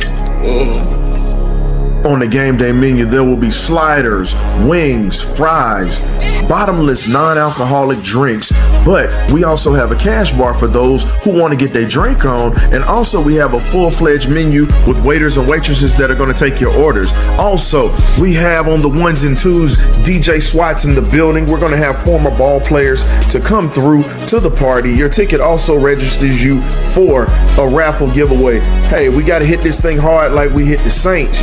Make sure you get your tickets. You don't want to miss. You know how we get down. You either get right or you get left. Go. Hey, if you hadn't got your tickets, go ahead and get those tickets now. Tickets are flying off the shelf faster than the lottery tickets. Matter of fact, the Powerball tickets to be exact. Flying off the shelf a little bit faster.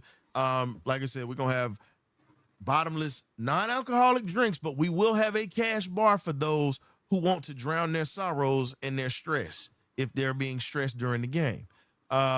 Outside of that, we'll have waiters and waitresses waiting to take your order. If you're not, if you don't get full off of the food that we're going to provide, or you're not feeling the food that we provide, we're going to have another option for you. We're going to have prize giveaways, former players. We're going to have a full slated show, the pregame meal, halftime show, also the postgame party line or benediction. Hopefully it's a party line to keep the party going. Shout out to DJ Swats. He's going to be in the building on the ones and twos. We pretty much have upper echelon detailing, and the chair spot going to be in there. Our photography from Eugene Toy Thomas, riding all the way up from Duval County. So shout out to Mr. Duval County in the building. Got to give his plug. You ever in Jacksonville, check out Upper Echelon Detail if you need your car detailed. We got a few other folks that's going to be in the building. And also Mercy Next will be in the building giving out free blood pressure checks or whatnot. You know, the water boys, they say the blood pressure birds, but guess what? The bird cage is going to make sure that your blood pressure stay down when you come through the building, because we're going to also have blood pressure checks. It's going to be a hell of a time. Y'all tap in with us. Now let's get back to the blood pressure. I got a question right quick on that. You better take it before the game, not after the game. Pretty much through Zelle and Cash App. You just tap in with us, man. Matter of fact, John has your information, correct? Yeah, I think you do. I'm not sure. Man, just look me up. I was gonna say look me up on Facebook, man. I'm there. Ryan Walker. Oh, Facebook. Okay. Yeah. Matter of fact, I'm gonna make this easy for you, Kool-Aid. I'll put it in the back of the chat right now for you so you can have it. Golly, Kool-Aid. Man, it's all good. Leave it alone, man. Leave it alone. Stolen Matt, Debo. Stolen Matt. Nah, it's cool though, man. I got you, Kool-Aid. I'm just messing with you. I'm just messing with you, Kool-Aid. Nah, it's all good. But let's get back to it, man. We sitting here talking about the Falcons at this point and what we can expect from this team. What's something else that you guys look for with the team and the ball club that we're actually trying to do when it comes to being able to be a little bit more efficiently successful with passing the football and with pass protection? Do you think if we struggle this year, it's just a question, if we struggle this year, do you think we draft a quarterback because of the injuries, or do you think we draft a tackle? What's up, Larry? What you got? I'm gonna say the unpopular thing. I'm gonna say tackle. I said tackle last year, and people scoffed at me. And it's like, right there with that ain't sexy. Well, you don't get that anyway. When I look at this team, now, good thing is they said Taylor Lewan Jawan Taylor is ready, and he looked kind of good, when he was kind of warming up. So we're gonna see if he plays. He may or may not play, depending on how practice goes. I think they may play the starters with Michael Penix. It won't really be fair to bring him in that game and play with the second and third, and guys ain't really gonna make the team. If you want to get a true evaluation, then I think the starters have to play. Unless I don't think they're gonna make a decision on Michael Penix becoming a starter or not if he hasn't played one down in preseason. That's just my feeling. So with Taylor coming back, we need to see how he performs against the Dolphins. I'm not sure if the Dolphins gonna dress rehearsal. Like normally these are supposed to be the dress rehearsal, but since they took a preseason game away, you never know. But yeah, offensive line, I need to see how Michael Penix works with them. Do it just like Tua. What, 15, 2 possessions? Yeah. Come in 2 possessions. If it's end of the first quarter, that's it. And call it. And you make the decision from there. If you guys, I think Jack Strand is outplayed. Pooper Rush.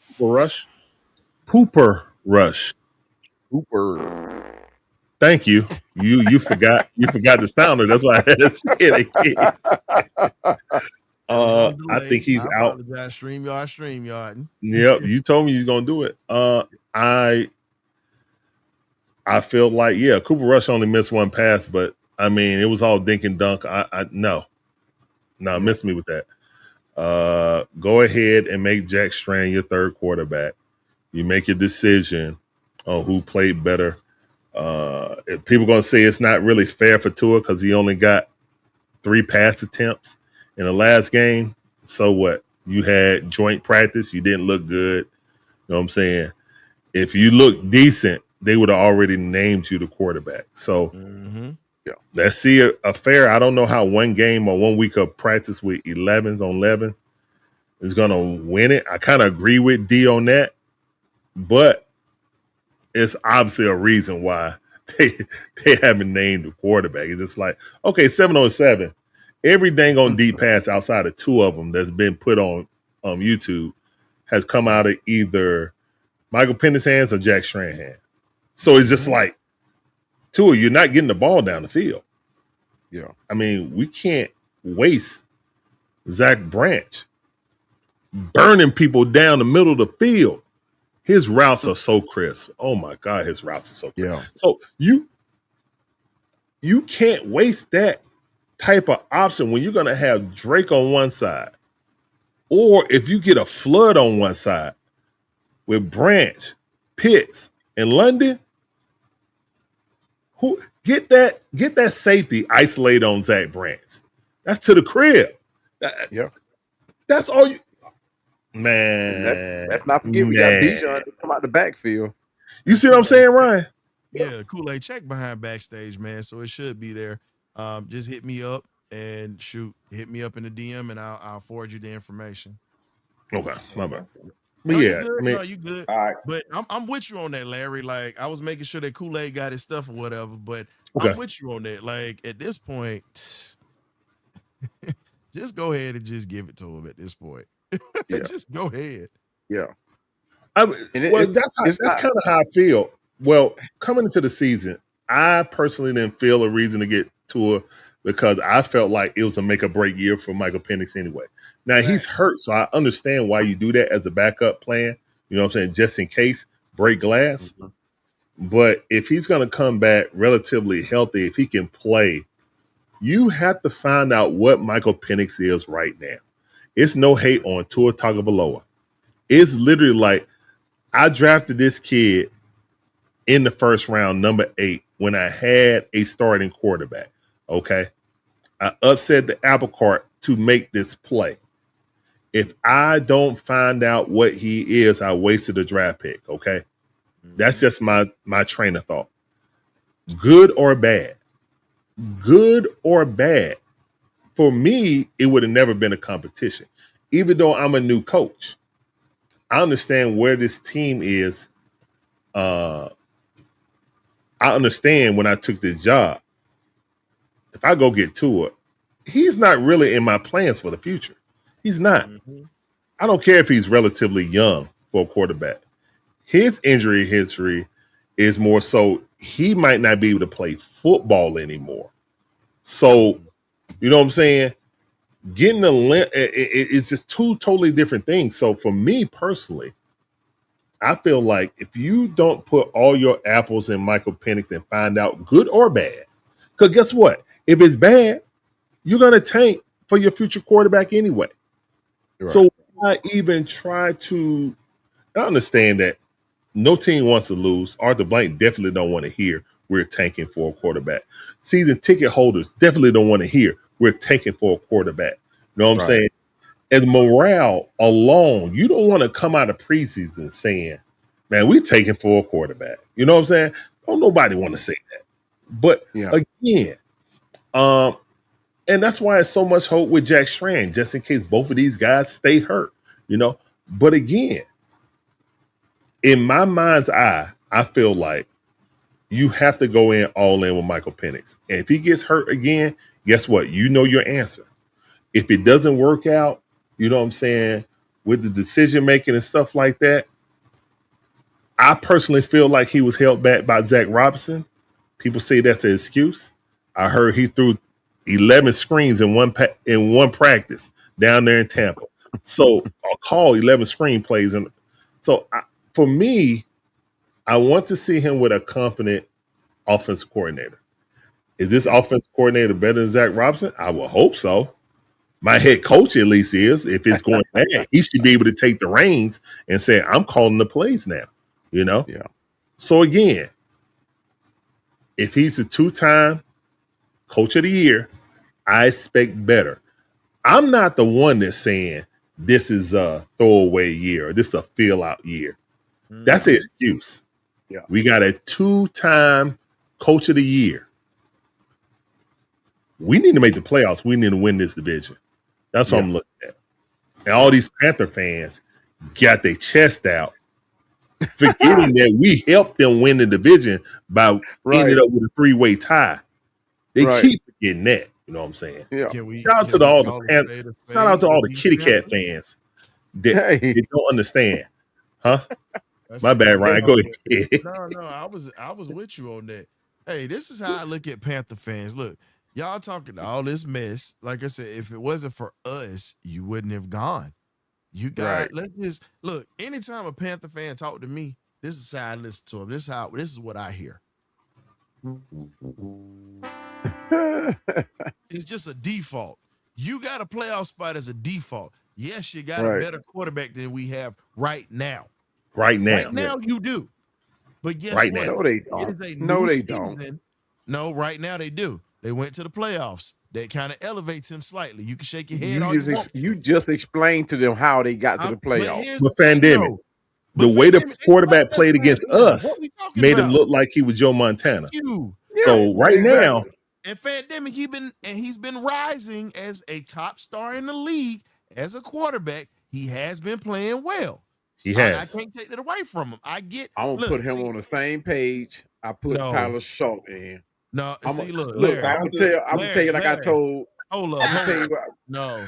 Wow. I'm gonna tell you like I told Carolina Panthers guy. Here we go. Ain't nobody scared of no doggone Brittle Bryce. Everybody saw what went down. Hold on, Ryan. Look, everybody saw how they won their game.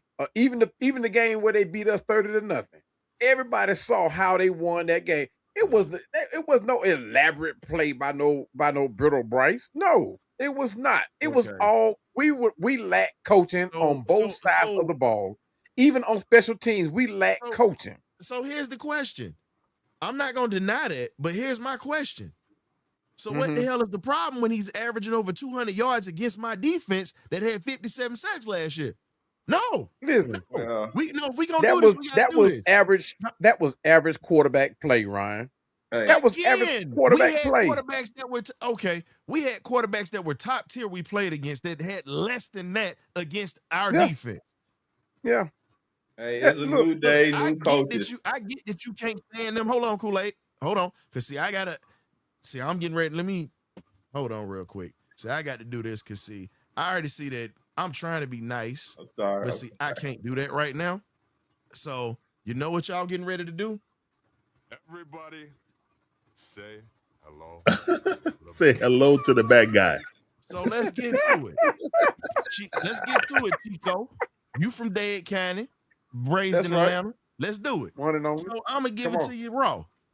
We had one of the best defenses in the league last year that got dotted up by him with less talent than he has now. Yeah, and that is true. Guess what? It's not just the competency of the coach, because let's be honest, we've had opportunities to win ball games and players just wasn't executing sometimes. Super Bowl. So I'm putting that on players and coaches. Yes, Raheem has a huge part in it. Yes, Zach Robinson has a huge part in it. However, when great plays were called, we didn't execute it many a times. We should have won this division pretty much the whole time Raheem was here. Hands down. Hands down. And Arthur Smith. Bryce Young has a winning record against us. Period. That's something that you can't deny. The man got a winning record against the Falcons. Literally, he has more wins against the Falcons than Baker Mayfield. And he does. He does. No, he does. He does. He's got more wins than Baker Mayfield does against us. We've swept Baker Mayfield. So again, what I'm saying is, I'm not going to trash that cat like that, because real talk, you call him Brittle Bryce, but I guarantee you want him here. I guarantee I don't. You would. Say what you want, but no, because he got weapons. He would have weapons. And when you give him weapons, you see, all right, so here's the thing, Fandemic. I give you this, and I'm a dog fan, and so is Larry. We watched what he did to that generational defense at Georgia and did not have a ton of weapons. We watched this. So when you shake your head like that and say that, that's disingenuous to this kid. You hate No, it's not. Look, it's just like Michael Penix. I think he just likes playing here in Georgia. That's it. Thank you. That's what it is. Pandemic. I promise you, that kid likes playing here in that dome. Period. He might. That don't make me want him here though. And that don't make me want him. Oh, I didn't say I want him. I didn't say I want him. I'm just saying I'm not calling him trash. That's it. I'm not calling Bryce trash. Compared to what the hell we've had the past since Matt Ryan left, you sit back and say, and you got the audacity to say that you wouldn't at least want somebody here that's competent, that can get rid of the ball and can actually win games compared to what we've had. Look, man, let me say that. Can I say that? This is why. Can I get in on this? This is why the regime. This is why the regime here is new now. Can I get on this right quick? Again, we're going off of what we've had. I guess could I get in on this? This is why I'm telling. But this is why I'm telling you why. All right, guys, I'm about to get up out of here. It had nothing to do with that. All right, Larry. Okay, Larry. Appreciate it, brother. Tell the folks where they can find you, my guy. You can find us at 10 o'clock on the Dixon Way. We're about to have the Dream versus the Mercury. Very important game for the seeding, as the Dream trying to claw back up into the top 3 so they can host a playoff game, playoff series this season. They done won 10 out of 13 of their last 13, so they on a roll. They just beat the Aces in Vegas, and that has been a big hurdle. So beat them, put belt to the Sparks. Now we play Alyssa Thomas and the Mercury and Coop. So hopefully we can get this dub tonight. Road trip. If they can go 4-0, that would put a huge boost into them. Also, man, Angel Reese for Defensive Player of the Year. Stop playing, man. Stop playing. Stop playing, man. Angel Reese, DPOY. Stop playing. Larry. Angel. You still had to give you the horns for that one, my guy. I'm with you. I'm telling you, man. She is. I mean, yeah. To be an undersized center, man, she's doing way too much. So yeah. If the Dream have any kind of chance, it's definitely her defense, her rebounding, definitely a part of it. You know, we just got to come around and start winning now. It's look like they're starting to get healthy, starting to gain more chemistry. It ain't gonna happen overnight. It's starting to happen. So yeah. Hopefully, we beat one of the top 3 teams. So just keep on stacking wins and let's see what happens.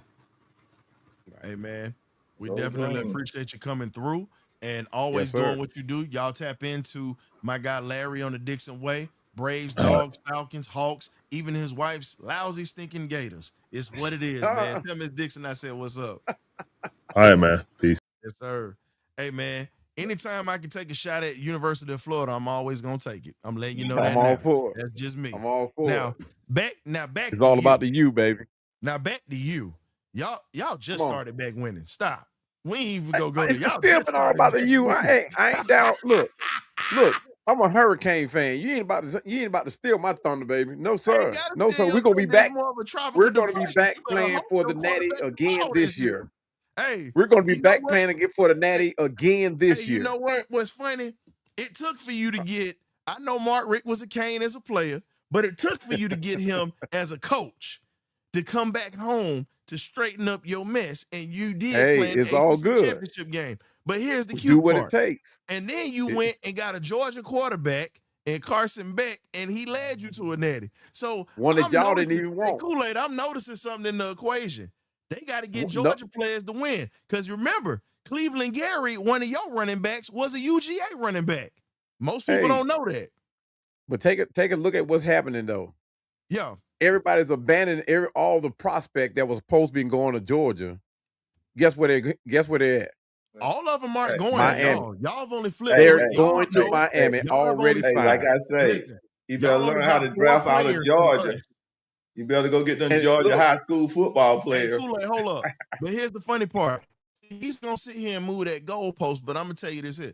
The four players that we it's 4 players that we truly actively went after. You got Cantwell. You ended up getting Nakar, who ain't doing nothing.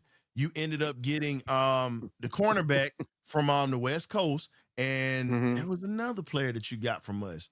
No, y'all actually was in the runners for Derek Cooper. Texas got Derek Cooper from both of us.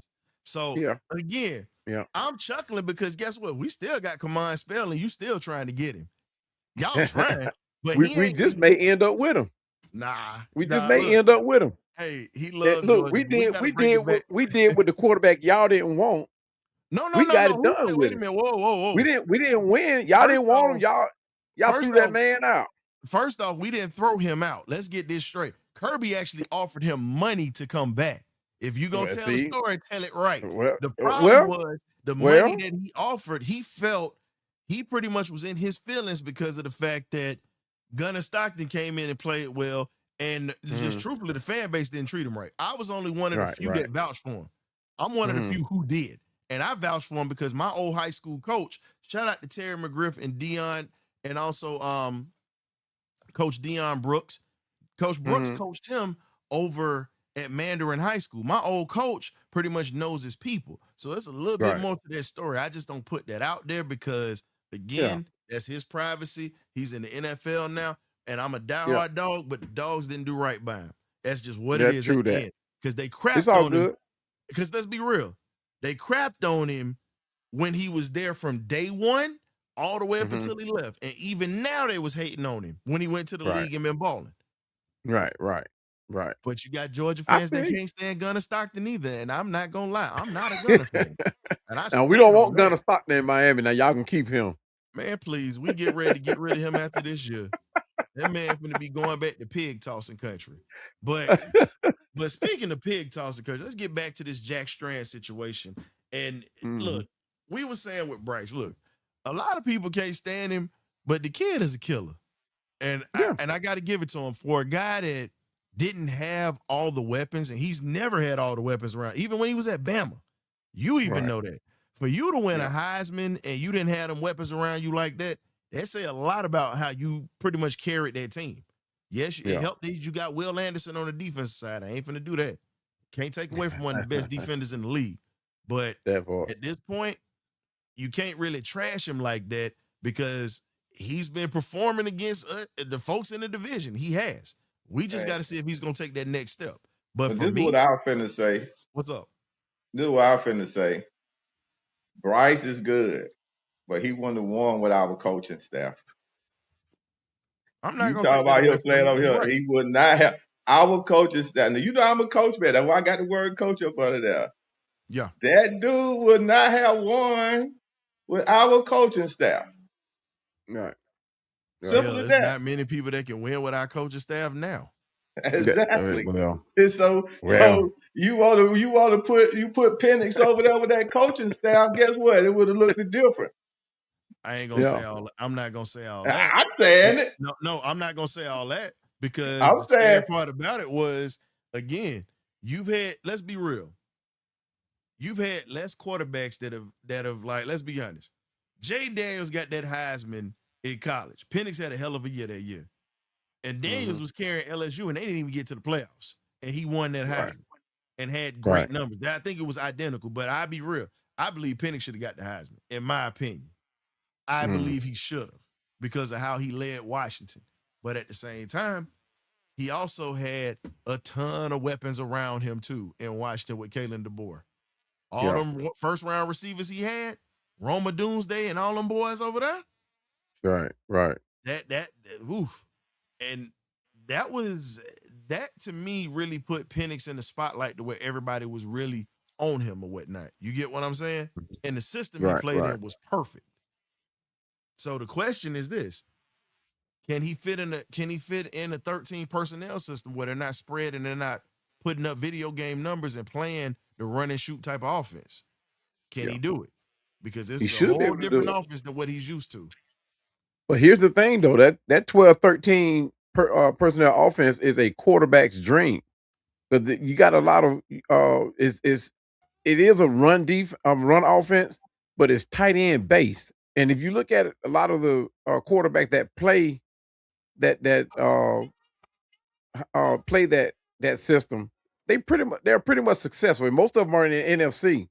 The Rams, the Lions, San Francisco. All these guys play that double tight end, that 12-13 man personnel, which should help Tua with a better offensive line.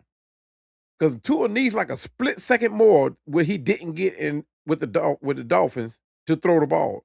And we got to remember, Kyle Pitts, what he was able to do to his defenders, he beats his defenders off the line just about every play. And with a guy who has a quick release like Tua, 0.02 seconds, that's Kyle Pitts' dream.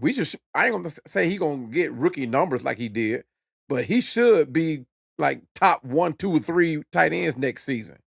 And for Drake, I'm not gonna say gonna take away from his numbers because Drake gonna get his. But for our tight ends, person like Joshua Smith, Charlie Warner, and you guys saw what we throwing to him now. Kyle Pitts, these guys, Jack Vealing even gonna benefit from it, the undrafted free agent. We saw what he's been doing. So this system here, and this is why I'm so high on how powerful this offense is, right? With the defense have to play honest. They can't double team nobody. They can't blanket nobody. They can't double team nobody. Because if they do that, we beat them. They double team Drake, Bijan coming out of the backfield, or Zachariah Branch is coming out of the slot.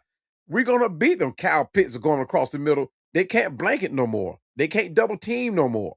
So defense got to play man playing against our offense. And if they don't, we're gonna beat them. We're gonna have 2 tight ends on each side. Both are very well capable of catching the football. And here's the main thing that you sitting there saying, and it sounds great. It sounds great. Yeah. But until they fix that pass protection on that right side, it means nothing. It's pretty much a fart in the wind. That's really what that is. I'm not even concerned about that. No, If you go back and look at, look, we were playing backups. I'm speaking on the starters. We don't even have a clear-cut starter at right tackle, which means a lot of guys have been rotating in and they haven't been able to gel with that first team. So until we can get that first team cohesion with this offensive line, it's gonna be rough. You starting off with one of the white boys who ate. But hey, gotta shut it down, man. Been on for a minute. Tell the folks where they can find you at Kool-Aid first before we get up out of here. Yeah, you can find me ATL Kool-Aid Drinkers, my YouTube channel. You just look me up, ATL Kool-Aid Drinkers on YouTube. You can find me over there on We Talk Hawks. And also I'll be up here. But I just wanted to say, man, I asked the guy the question whether I was going to see a preview of the starters, and obviously I'm not. And that sort of saddens me, man, that I'm not going to see the preview of the starters in a real full-fledged football game before the season starts. But that's it, man. So I'm going to say shout out to y'all guys. Thank you, Birdcage, for letting me come up in here. I'm going to see if I can get see if I can get one of those tickets. I'm going to see what I can do. And check. See y'all there, guys. Y'all at the place where I used to hang out with my kids when it first opened. So check behind the hey, check behind. I was gonna say check the chat. Before you get up out of here, you'll see the I did look at it. I took I a give you the business snapshot of number. it. So no, it's cool. I'm gonna put the business number in the chat so you can tap in with that or whatnot. And we got you covered on that Kool-Aid. But we getting ready to go ahead and shut this thing down. Fandemic, go ahead and tell the folks where they can find you at too, my guy. All right, I appreciate it. And I just subscribed to you, Kool-Aid. Look, guys, pump your brakes. We're good. Offensive line, quarterback, all that. We good. Just trust the process and look at the upside of what we have developed here. But for more information, man, look, follow me at Atlanta Falcons Fandemic. I try to put out a show every week, but for my work schedule, it is what it is. But you can find me on YouTube, Twitter, Facebook, even now on Twitch. So just look out for me. Subscribe to your boy channel. Show the old man some love. Show Cowboy some love. So I appreciate each and every one of you that have already done it. Ryan, is always a pleasure being on your show, brother. Hey man, I appreciate you having me. I like when you come in here because not only do you challenge me, you like to tell lies and have that BS meter going off. You look, you really think I'm gonna let you just slide up in here like that and just do that? No. Hey man, be good out there, man. Thank you for coming through and kiss the grandbabies, man. Do your thing, How to do that? Yes, Most sir. certainly. Appreciate it, brother. Hey man, we thank Kool-Aid, Darius, my guy Fandemic, John, Red, Larry, K-Dub, everybody that came through today. We appreciate you guys for tapping in. It's been an excellent game today. Let's carry this on to next week and let's get ready for first game of the season. I was trying to hold in that sneeze. See, this how you know it's time for me to get off. The good Lord saying it's time for you to go. But anyways, y'all be blessed. Hey, catch you on the next one. Ghost.